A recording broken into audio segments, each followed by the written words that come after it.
on our way to Siquijor. That is where the drop zone is located. Hey, how are you feeling? I'm good. Good. First time? Punta, dili last.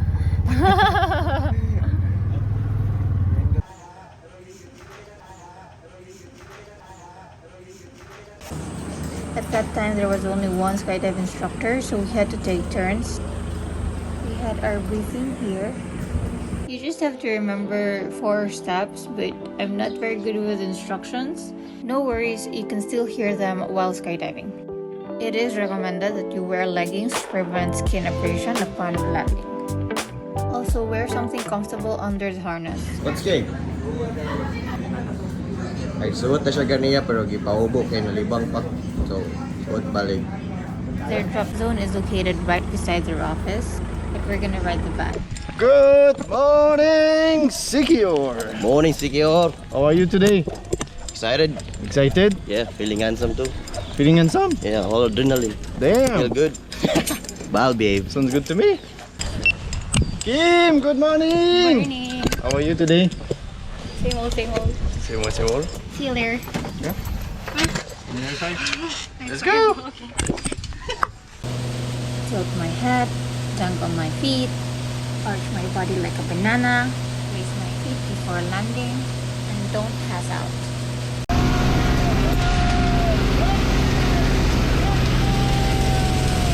Skydive Greater is the only USPA or US Parachute Association member in the Philippines.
The diver who was supposed to take the third-person view was not available at the time.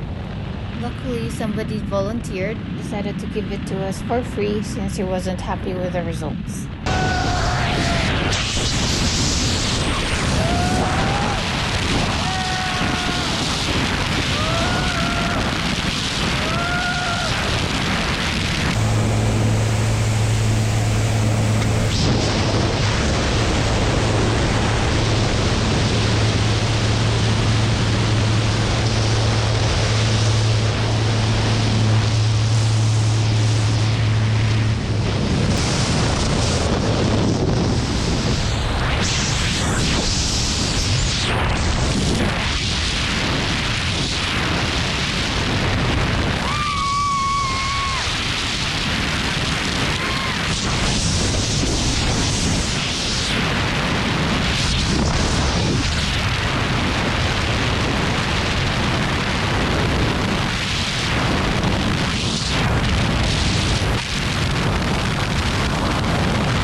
My favorite part would be the first few seconds of free fall.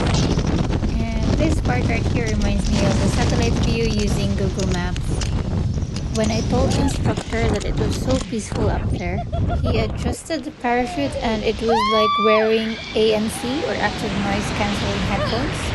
That's how peaceful it was up there. My ears still pop. Okay, so let's have fun. Really? Oh shoot! Oh my god! Oh my god! Oh my god!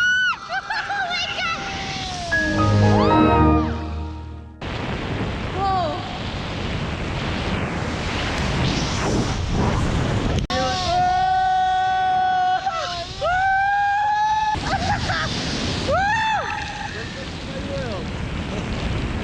They have two drop zones, Siquijor and Bantayan, Cebu. The one in Bantayan, Cebu is cheaper, but they are not yet accepting bookings for this year. The one in Siquijor is 20,500. They do accept credit cards, but I think they have this 500 peso fee.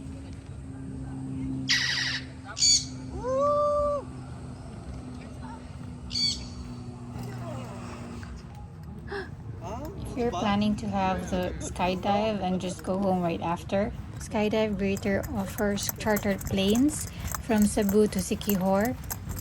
For 3 people, it's 30,000, and I think for 5 people, it's 50,000. I think you like it. Yeah. Ikaw may ganang roller coaster sa Na-remember ni mo ang steps? Madungan pa man siya. Okay. Oh, sa instruction yan. I'm Like scared. the best like roller coaster like jumping.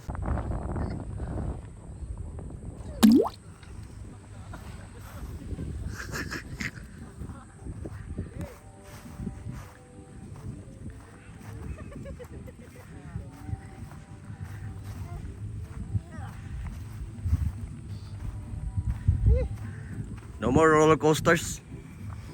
So fun! I know, di ba? Thank you! Thank you. Team, we are back. Yes! So was it? Skydive Siquijor. See you next time. Bye!